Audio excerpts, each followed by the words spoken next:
चलिए आज शेरगढ़ हॉन्टिंग की केस फाइल खोलते हैं। ये एक ऐसा मामला है जो एक सीधी साधी एनिवर्सरी ट्रिप से शुरू हुआ, लेकिन बहुत जल्द एक दशक पुराने रहस्य में उलझ गया। इस केस में एक मामूली कार एक्सीडेंट और पर्दे के पीछे एक 10 साल पुराना सुपरनैचुरल कोल्ड केस। आइए परत दर परत देखते हैं कि जब सोनिया और आकाश शेरगढ़ पहुंचे तो असल में हुआ क्या था। तो हमारी इन्वेस्टिगेशन का रोड मैप कुछ ऐसा रहेगा।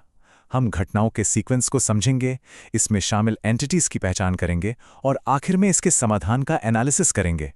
ठीक है, तो हर पैरानॉर्मल इन्वेस्टिगेशन शुरू होती है एक एनॉमली से, मतलब एक ऐसी घटना से जिसका कोई लॉजिकल एक्सप्लेनेशन नहीं होता। और शेरगढ़ केस में ये एनॉमली बहुत ही ड्रामेटिक थी। ये एक क्लासिक पैटर्न है। देखिए, पहले टेक्नोलॉजी में गड़बड़, जीपीएस का फेल होना, ये एक साफ साइन है कि कोई एंटिटी आसपास की एनर्जी को इस्तेमाल कर रही है। फिर एक एपरेशन का दिखना और आखिर में एक फिजिकल इम्पैक्ट यानी क्रैश। इस सीक्वेंस से ही पता चल जाता है कि हम किसी पावरफुल चीज से डील कर रहे थे। और जैसे ही सोनिया को होश आता है, उसे पता चलता है कि वो शेरगढ़ में है, वही जगह जहां 10 साल पहले उसका भाई विक्की गायब हुआ था। देखिए, पैरानॉर्मल साइंस में इस तरह का गहरा इमोशनल ट्रॉमा एक ट्रिगर का काम करता है। ये सोई हुई एनर्जीज को जैसे जगा देता है। तो अब हमारी इन्वेस्टिगेशन का फोकस सीधा सोनिया की दबी हुई यादों पर चला गया। जब ट्रॉमा बहुत गहरा हो तो माइंड ना सिर्फ यादों को दबाता है, बल्कि एक साइकिक बैरियर भी बना लेता है। स्पिरिट्स इसे आसानी से पार नहीं कर पाते। शायद यही वजह थी कि ये केस 10 साल तक ठंडा पड़ा रहा। इन्वेस्टिगेशन आगे बढ़ी और हमने कई फिनोमेना रिकॉर्ड किए। रिजॉर्ट के वॉशरूम में एक हॉस्टाइल फीमेल एंटिटी, रात में सड़क पर विक्की का एपरेशन और सबसे अजीब, कार स्टीरियो में नर्सरी राइम का चलना। इससे एक बात साफ थी, यहाँ एक नहीं बल्कि दो अलग अलग तरह की एंटिटीज एक्टिव हैं। एक जो दुश्मन है और दूसरी जो शायद कांटेक्ट करना चाहती है। ये हमारे लिए एक टर्निंग पॉइंट था। इन्वेस्टिगेशन में हमें एक लोकल आदमी से भी मदद मिली जो देख नहीं सकता था, लेकिन ऐसे एनर्जीज को महसूस कर सकता था।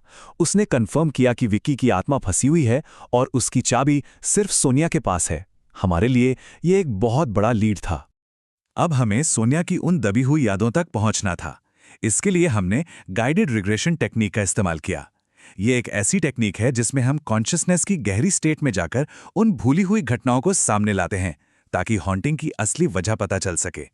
और रिग्रेशन में जो सामने आया वो आखिरकार केस का कोर था। ये एक फर्स्ट हैंड गवाही थी। इसने न सिर्फ उस रात के ट्रॉमा को कंफर्म किया, बल्कि विकी के सैक्रिफाइस को भी सामने लाया। एक ऐसा एक्ट जिसने उसकी आत्मा को उस जगह से हमेशा के लिए बांध दिया था। लोकल रिकॉर्ड्स चेक करने पर हमें प्राइमरी एंटिटी की पहचान मिली। अनामिका, एक टीचर। उसकी कहानी बहुत दुख भरी थी और उसका अकेलापन और गुस्सा ही वो फ्यूल था जो मरने के बाद उसे एक वेंजफुल स्पिरिट में बदल गया। अक्सर पर्सनल ट्रेजेडी ही हॉन्टिंग की इंटेंसिटी को कई गुना बढ़ा देती है। तो अब जब हम एंटिटी को जानते थे, उसके इतिहास को समझते थे, तब हम एक समाधान प्रोटोकॉल बना सकते थे। देखिए, किसी भी पैरानॉर्मल केस में अपने दुश्मन को समझना ही उससे शांत करने का पहला कदम होता है। हमारे प्रोटोकॉल में दो अहम हिस्से थे।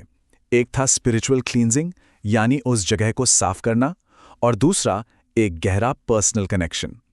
अनामिका की आत्मा गुस्से और अकेलेपन से बंधी थी, इसलिए उसे शांत करने के लिए एक इमोशनल बॉन्ड ही काम आ सकता था, उसके बेटे का।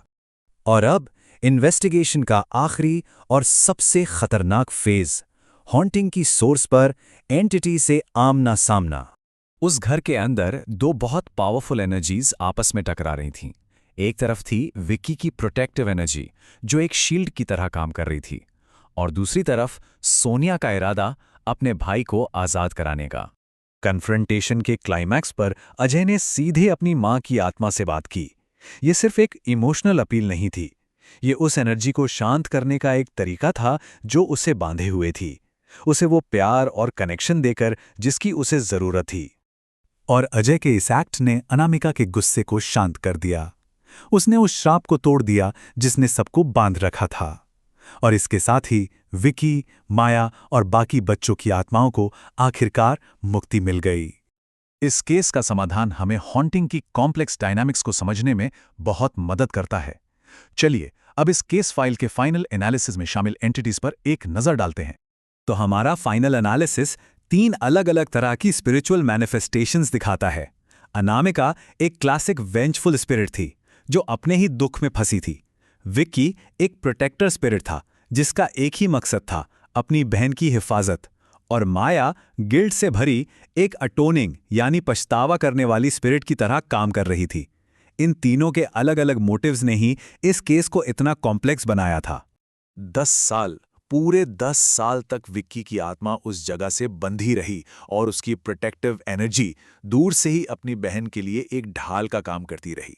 शेरगढ़ का केस तो बंद हो चुका है, लेकिन ये हमारे लिए एक सवाल छोड़ जाता है, क्या कोई गहरा सदमा एक ऐसा साइकिक घाव बना सकता है जिसे सिर्फ प्यार और माफ़ी जैसी कोई चीज़ ही भर सकती है?